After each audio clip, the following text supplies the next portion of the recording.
Deep in the heart of Africa, there is a place that has never been tamed.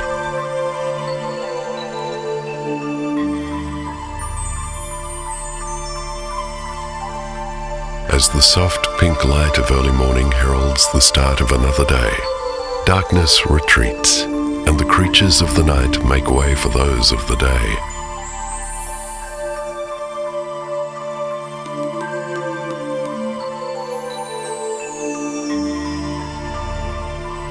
Since the dawn of time, the mighty Zambezi River has thundered over the Victoria Falls, carving its way through the woodlands and plains of southern and central Africa.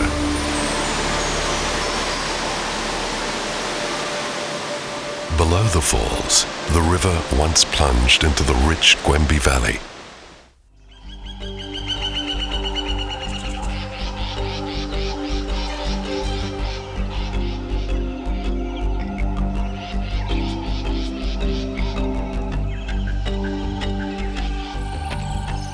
Vast herds of elephant, buffalo, and antelope roamed this land, the river providing them with food and shelter, and in the dry winter months, a lifeline to survival.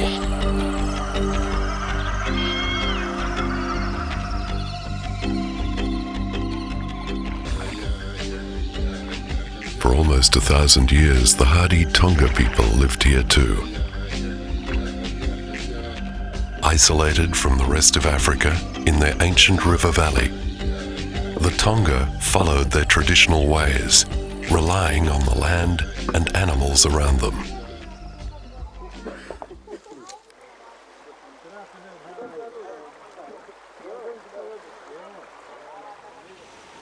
Regular flooding brought life-giving water and fertile alluvial soil to the plains.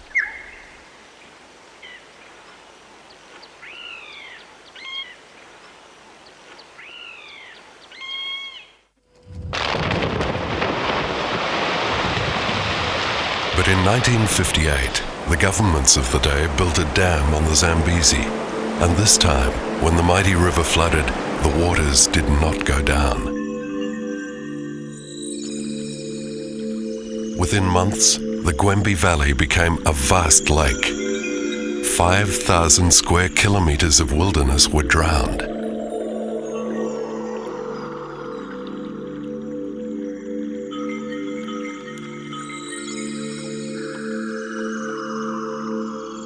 The implications of the Kariba Dam for the animals and people of this part of Africa were enormous.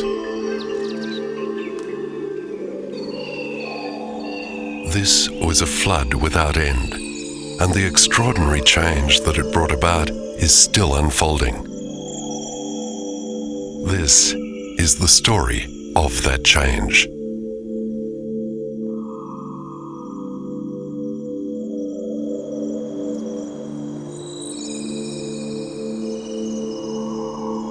Shrouded in mystery, the Zambezi is one of the least explored rivers in the world.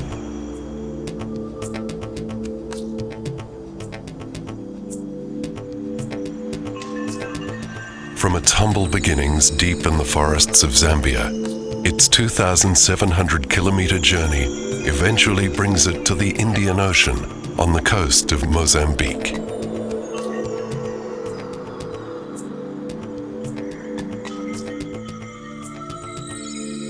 For centuries, Arab traders and later the Portuguese used the Zambezi River as a highway carrying traffic of gold, ivory, and slaves.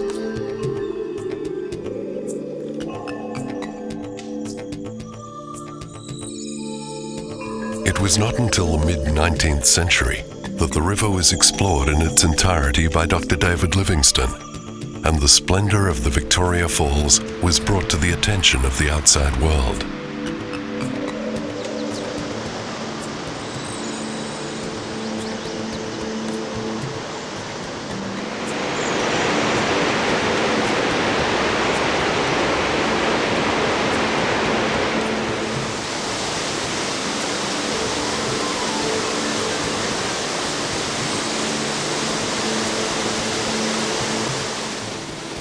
Almost 2 kilometers wide, the falls remain as powerful today as when Livingstone first set eyes upon them.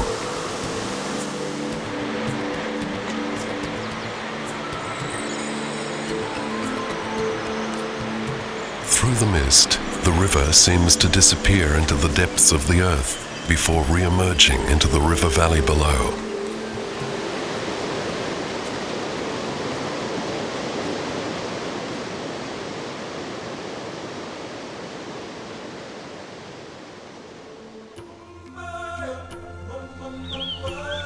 This was the traditional land of the Tonga people.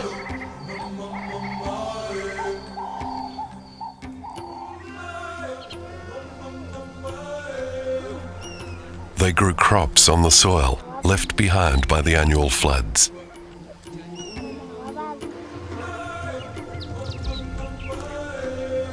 The Tonga were skilled hunters, unafraid of elephant or hippo.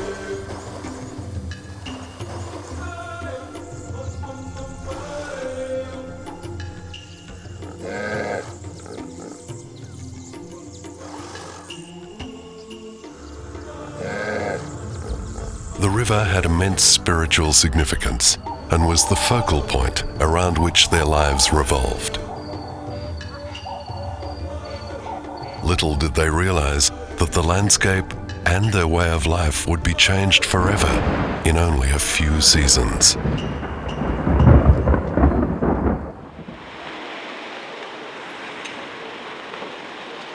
In the 1950s, northern and southern Rhodesia, now known as Zambia and Zimbabwe, were rapidly developing colonies.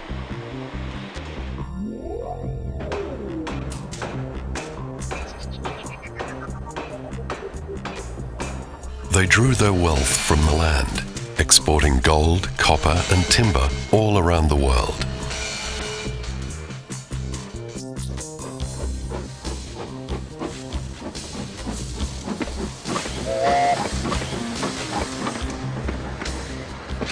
With the continued expansion of these new industries, a cheap and reliable source of power became a priority. The solution was obvious, but fraught with difficulties. Together, man and machine would halt the Zambezi by constructing the world's largest dam. Little thought was given to the enormous environmental and social consequences of such a project.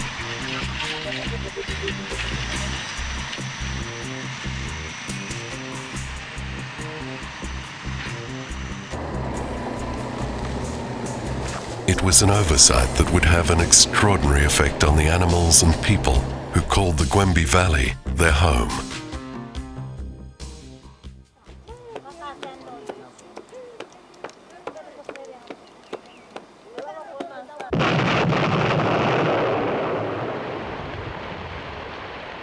Over the next few years, millions of pounds were spent on the dam, and ambitious plans for future industries were drawn up.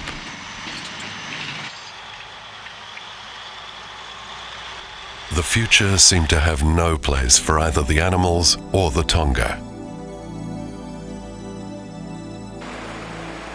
On a hazy African morning in December 1958, the massive Kariba Dam was finally sealed. With calculations correct, the colossal wall held, and within hours, the water level began to rise.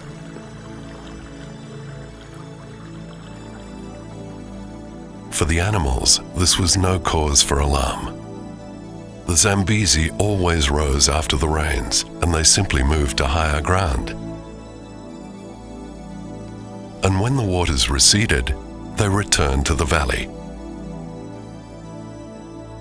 It had always been that way, as the seasons unfolded year after year. But this time, the waters did not go down, and so began the greatest wildlife rescue mission the world has ever seen.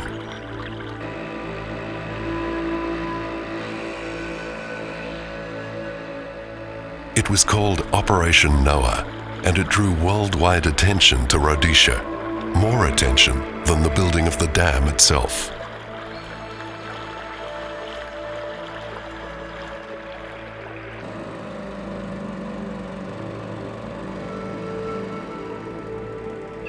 Its leader, an unassuming Rhodesian game ranger named Rupert Fothergill, became a hero to millions.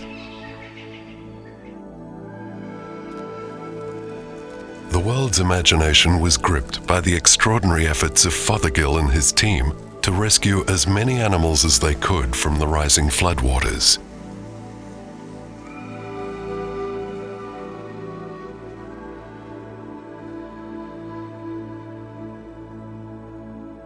These men were the animals' only hope of survival.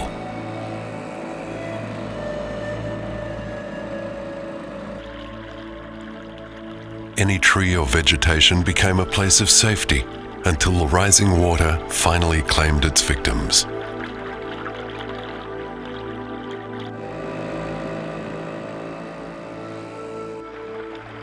To their amazement, the rangers found that thousands of years of floodwaters had taught many animals to swim.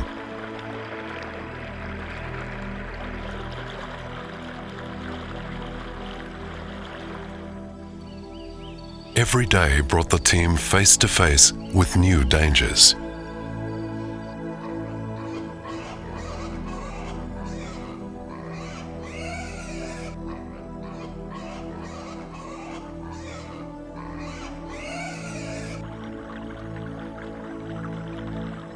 They had no sophisticated equipment, only their bare hands and raw courage.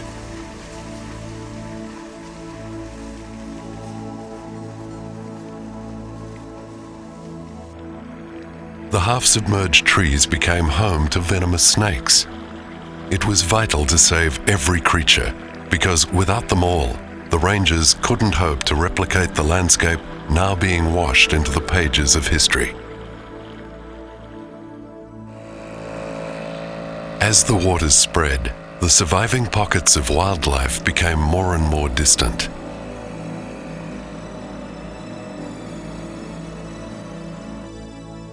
With their limited equipment, saving the smaller animals was difficult enough.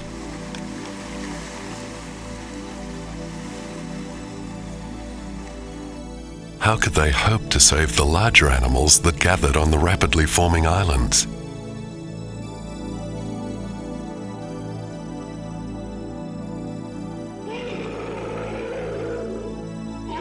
Countless elephant, lion, and black rhino were an uneven match for a handful of men.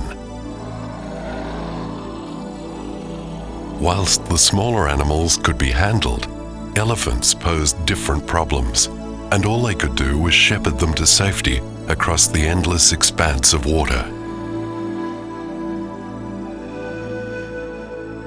Sadly, such attempts were not always successful. The sick and elderly, disoriented by the surrounding water, simply gave up and drowned, their huge bodies sinking under their own weight into the ever-deepening lake. Rhinos preferred to starve rather than swim. Attempting to drive them off their shrinking islands to safety often proved futile and very dangerous.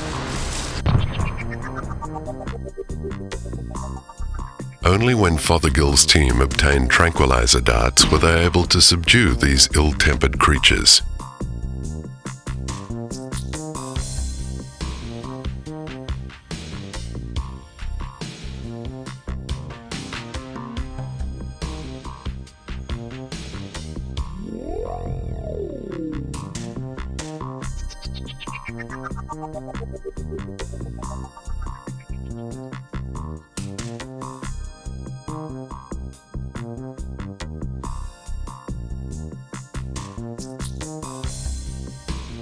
By using a homemade raft of oil drums and fallen logs, they were able to move the rhinos to safety.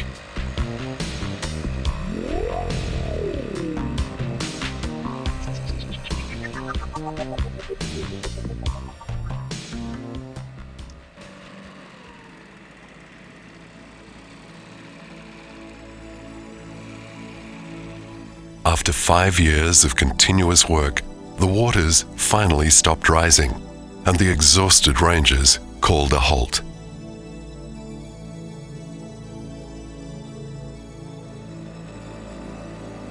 Operation Noah was over.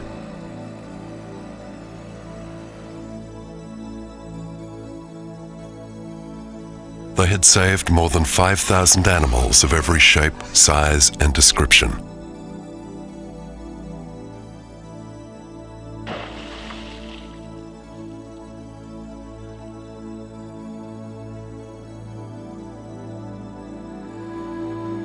How many creatures drowned will never be known. While the world's attention was focused on the plight of the animals, people were suffering too. To the Tonga, it seemed incredible that the Zambezi could be stilled into a great lake that would drown their homes, the land of their ancestors, and every living creature. How were they to understand a hydroelectric scheme when they'd never seen a light bulb? In their hour of need, they called to their river god, Nyami, for help. Nyami had stood guard over the river and its people since the beginning of time, but even he appeared defeated by the skill of the engineers and a wall of concrete.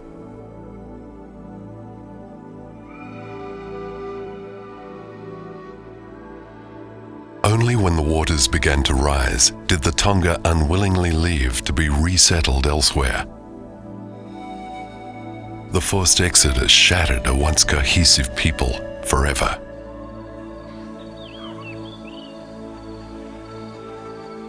The damming of the Zambezi would take them to a new and uncertain future.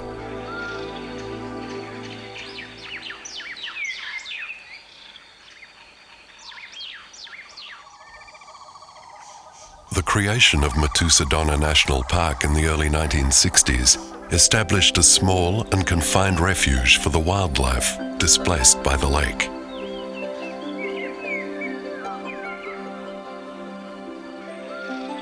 A wild, remote and rugged wilderness, it is set amongst rocky hills and mixed woodland along the lake's southern shoreline.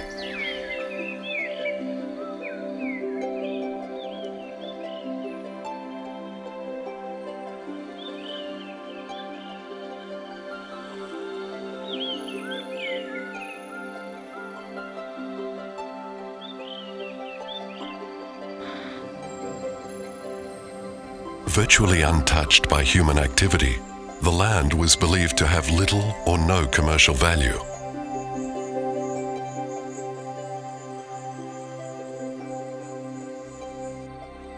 While hunting was still common and mostly unregulated in surrounding areas, Matusadona was to provide a safe haven where neither hunting nor any other form of exploitation would be permitted.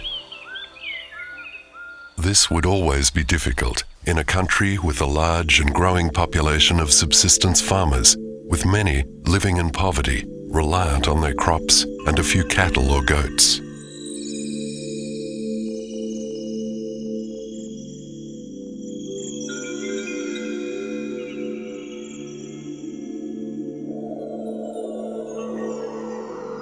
Villages are often close to wildlife areas, and it is common for elephants, hippo, and monkeys to damage or destroy crops.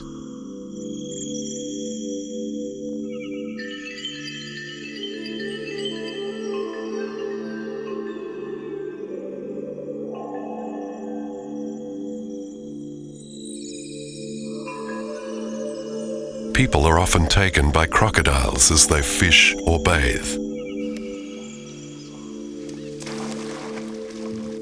Lions kill cattle and humans.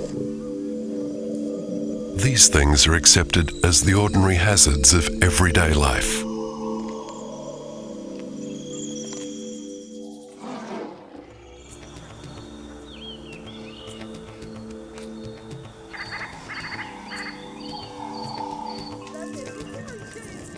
The Africans here struggle to make ends meet, and the animals pose a constant threat to their survival. Recently, villagers have been informed about the benefits that wildlife can bring.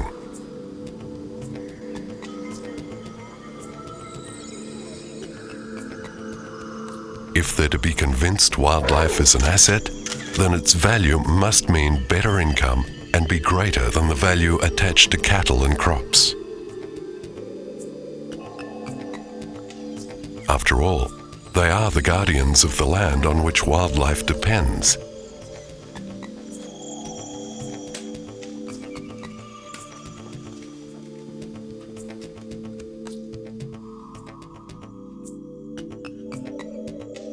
More recently, the combination of poverty throughout Africa and the easy access to guns has put Matusadona's wildlife at great risk. Until the 1960s, there were around 100,000 black rhinos roaming across southern and central Africa. By the end of 1992, only 2,500 remained, with the majority of these surviving in Zimbabwe's national parks. With rhinos extinct in most other parts of Africa, poachers soon turned their attention to these areas.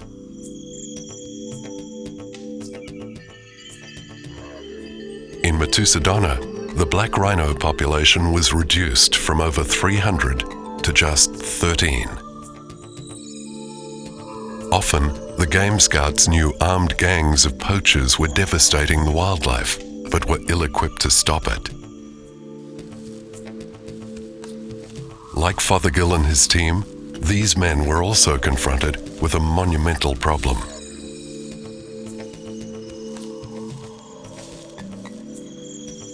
Without the manpower and basic field equipment necessary to stop the poachers, they could only save a handful of these highly endangered creatures. Regardless of the difficulties imposed by the harsh conditions and limited resources, National Parks personnel continue to put their lives on the line to protect the wildlife.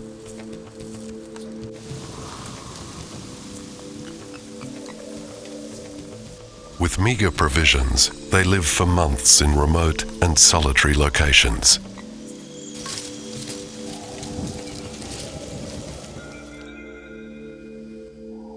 Patrolling on foot, they search for evidence of poaching. The possibility of encountering armed gangs and the ever-present dangers of wild animals makes their job one of the most hazardous in the world.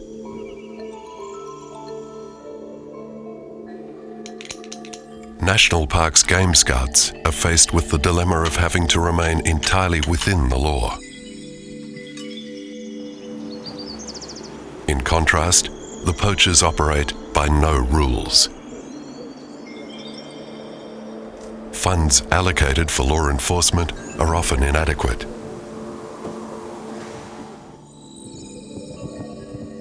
The number of personnel continues to fall short of the realistic requirements to patrol and protect national parks.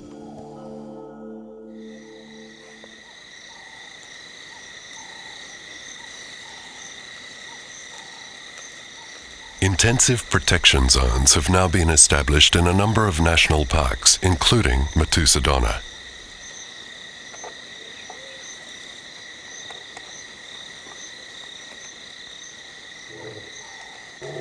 Intended to concentrate manpower in critical areas, the creation of intensive protection zones has been a desperate response to the downfall of black rhino.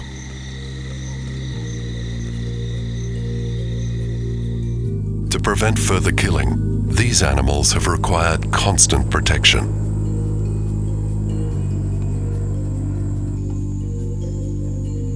Today, most of the surviving rhino are closely guarded.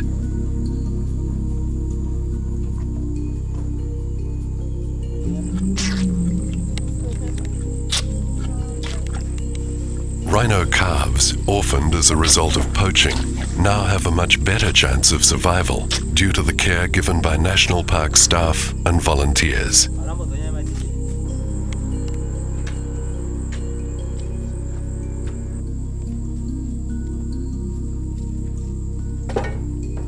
In Matusadona, only the black rhino still exists.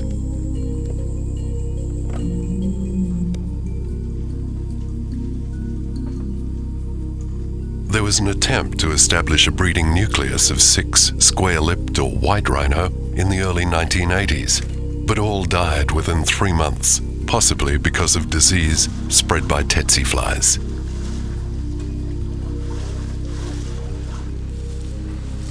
Throughout Africa, white rhino were also brought to the brink of extinction.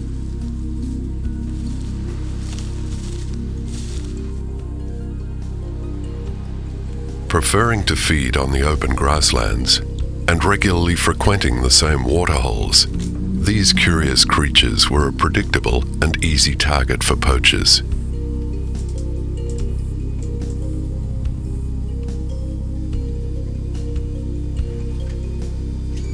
Although almost twice the size of black rhino, they're usually considered less dangerous than their smaller relatives.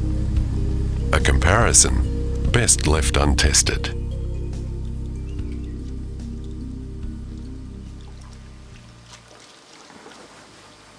Rhinos have not been the only animals to suffer at the hands of poachers.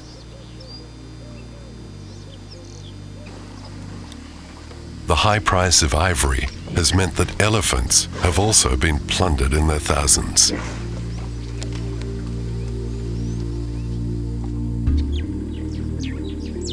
The greatest threat to their survival, however, may be the destruction of their habitat, with more and more elephants confined within national parks.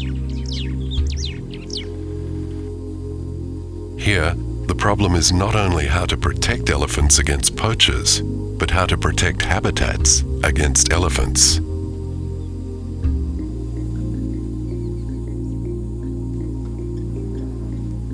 Elephant populations can double in 14 years, while woodlands take at least 10 times as long to recover.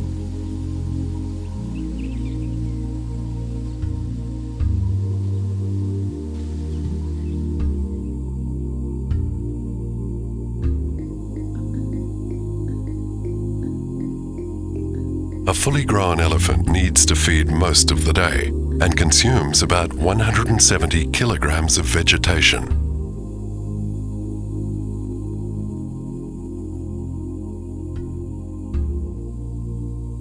Elephants are essentially wasteful and destructive feeders. They will tear off large branches and even demolish trees to get at leaves which are out of reach.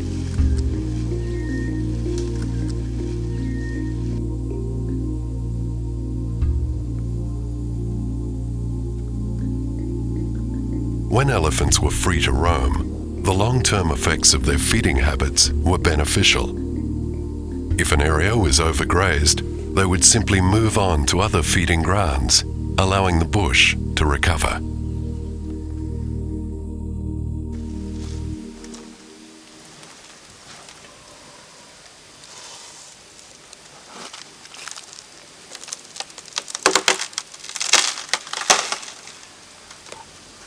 Now that their range is restricted, the damage they cause to forests and grasslands may not only destroy their own source of food, but also eliminate the food of other animals.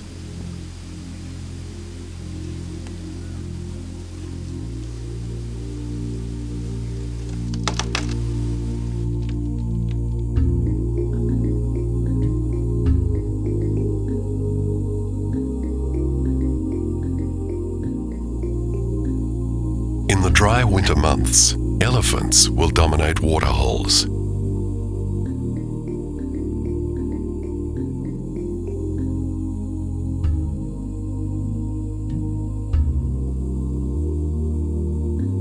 As their numbers increase, so does the demand on water. And when water is scarce, there is barely enough for them, let alone other wildlife.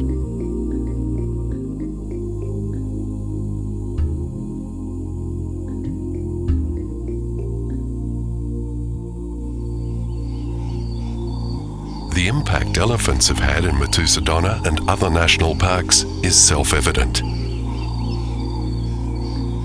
The question here is, how are growing elephant numbers confined within protected areas to be managed, while at the same time conserving complete ecosystems?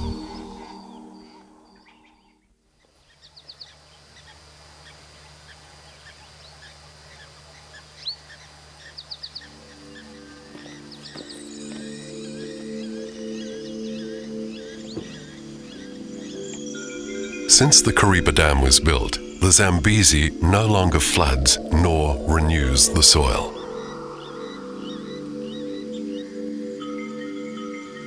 The land is less fertile, and the altered environment has led to inexplicable diseases peculiar to the elephants of Matusadona. Trunk paralysis is a debilitating and ultimately fatal condition, which so far only affects the bull elephants inhabiting the lake's foreshore.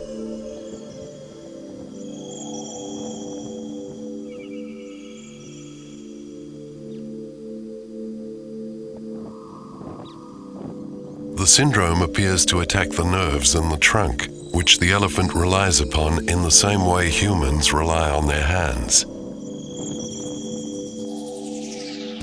With it, an elephant can pick up a single seed pod or tear down trees, suck up water to drink, or dust to blow over itself.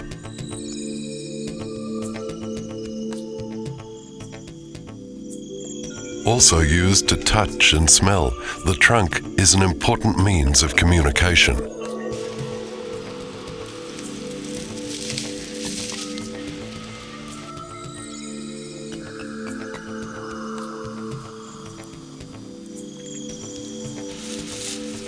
Beginning at the tip, the muscles of the trunk slowly paralyze, and this continues until the use of the trunk is lost.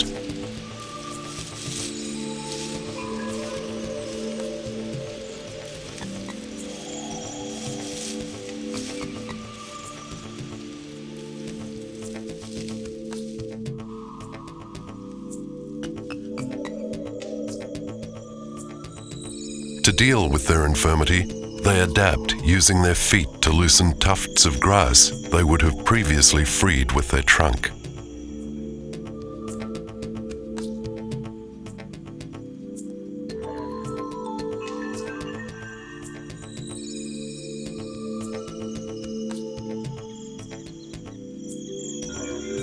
As the disease progresses, they are forced into the lake to scoop the soft grass beneath the surface using their tusks to guide it to their mouth.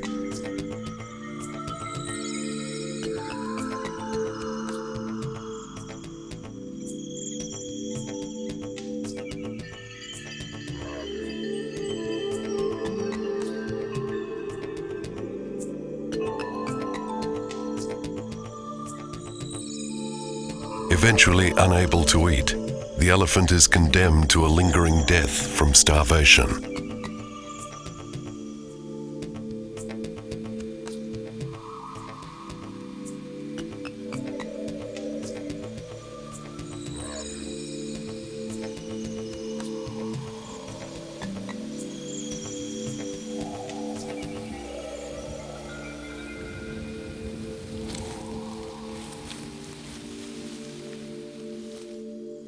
So far, scientists from around the world have been unable to find the cause of this bizarre condition. One prevailing view is that toxins from introduced plants combined with a nutritional deficiency are the cause.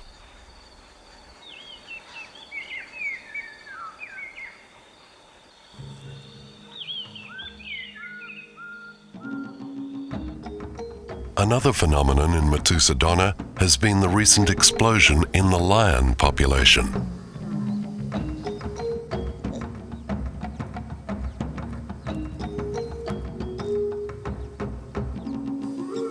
Successive years of poor rainfall have lowered the lake. The once narrow foreshore has become a vast grassy plain. Herds of buffalo, impala, and zebra congregate on the grasslands, moving down to the lake to drink.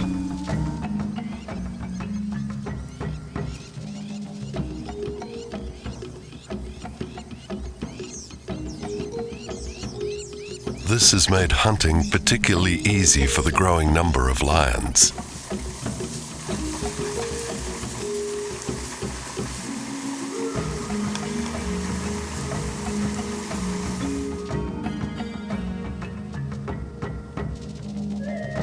They will eat almost any animal, from termites to elephants, although their favored prey are buffalo and zebra.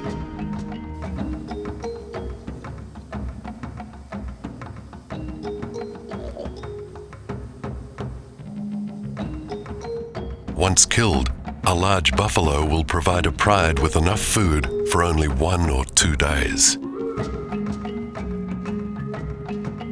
When plenty of meat is available, lions gorge themselves into near immobility.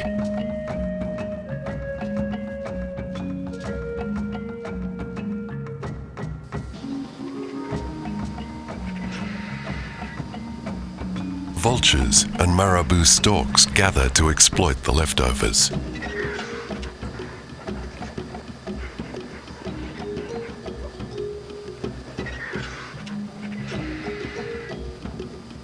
To avoid the heat of the day, lions are most active at night. For now, buffalo provide a rich source of food for the lions of Matusadona.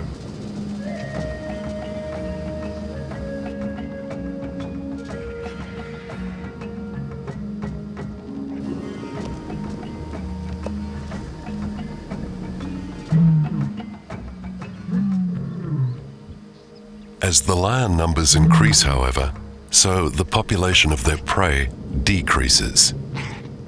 What the ultimate outcome of this process will be is yet to unfold.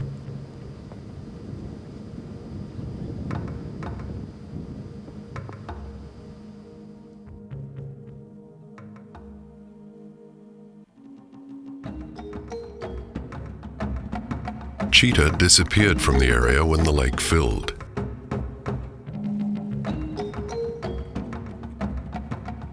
They have since been reintroduced to Matusadona.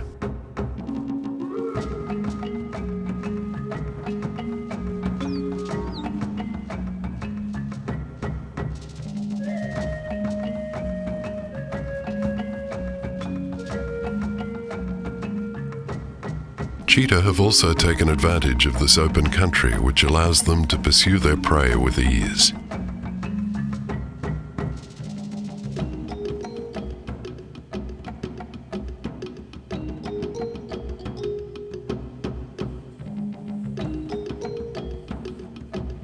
So intense is the competition from lions and other scavengers, they must skillfully camouflage their kill.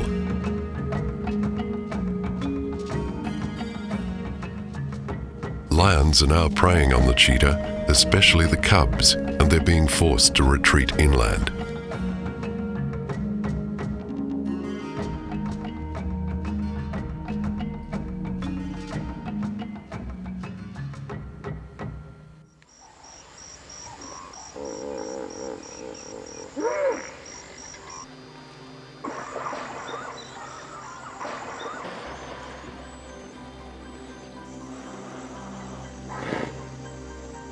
The sheltered creeks and inlets harbor many hippo.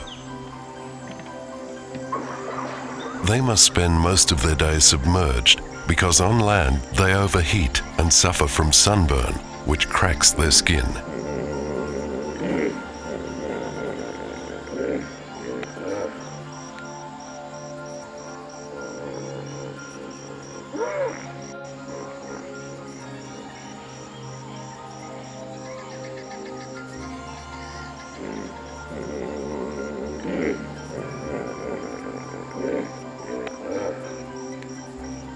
Hippo prefer water where gently sloping banks provide the right depth for them to stand or lie on the bottom. Lake Kariba provided ideal conditions, and their numbers have grown.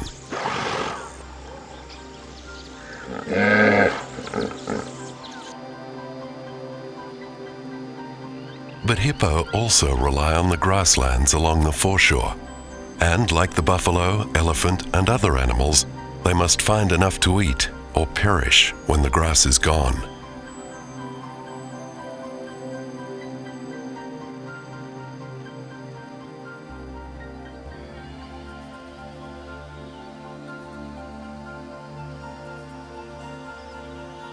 The fate of the wildlife here, when the lake rises once again and the grassy plains disappear, is difficult to predict. but it may be reminiscent of the events that led to Operation Noah.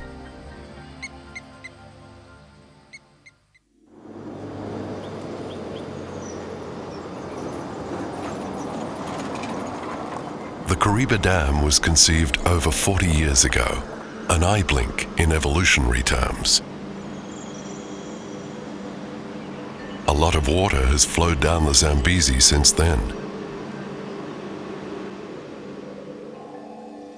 The drowning of millions of trees has left the landscape scarred forever, with stark tree trunks protruding above the electric blue waters like ghosts of the once living forests.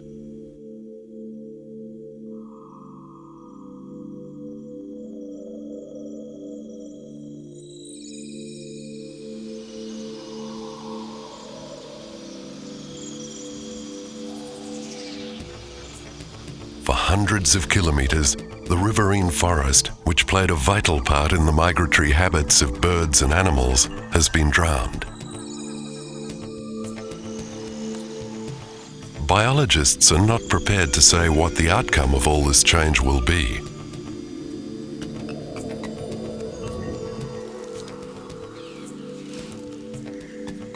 There is a slight uneasiness, for so often it has been shown that when man changes the balance of nature, he does so to his own ultimate disadvantage.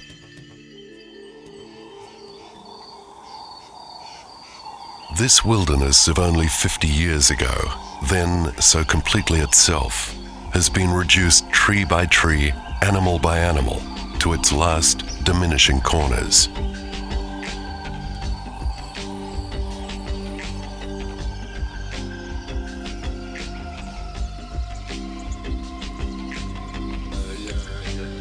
Each year, thousands of tourists come to Lake Kariba for a unique opportunity to see wildlife up close.